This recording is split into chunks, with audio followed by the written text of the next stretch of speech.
தமிழக வெற்றி கழக பொதுக்கூட்டத்தில் கரண்டை கட் செய்து அராஜகத்தில் ஈடுபட்ட திமுகவினர். தமிழக வெற்றி கழகத்தை பார்த்து ஏன் உங்களுக்கு இவ்வளவு பயம்? தமிழக வெற்றி கழக தலைவர் விஜய் அவர்கள் தனது 51வது பிறந்த நாளை வரும் ஜூன் 22ஆம் தேதி காண இருக்கிறார்.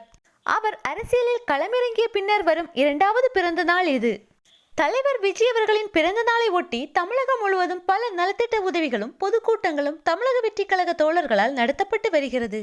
இந்நிலையில் நேற்று சென்னையில் நடந்த தமிழக வெற்றி கழக பொதுக்கூட்டத்தில் நிகழ்ச்சி தொடங்கியதும் கரண்டை கட் செய்து அராஜக போக்கில் ஈடுபட்டனர் மின்வாரிய ஊழியர்கள்.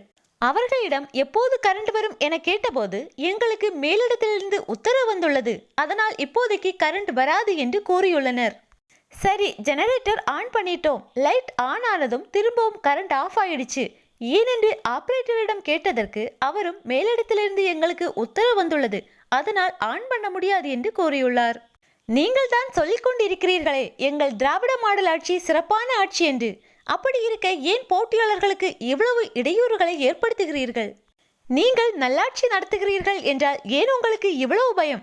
அப்போ நீங்க விஜயை பார்த்து பயப்படுகிறீர்கள் என்றுதானே அர்த்தம். உங்களின் இந்த அராஜக போக்கை மக்களும் பார்த்து கொண்டுதான் இருக்கிறார்கள். 2026இல் மக்கள் உங்கள் ஆட்சிக்கு நிச்சயம் முடிவு கட்டுவார்கள்.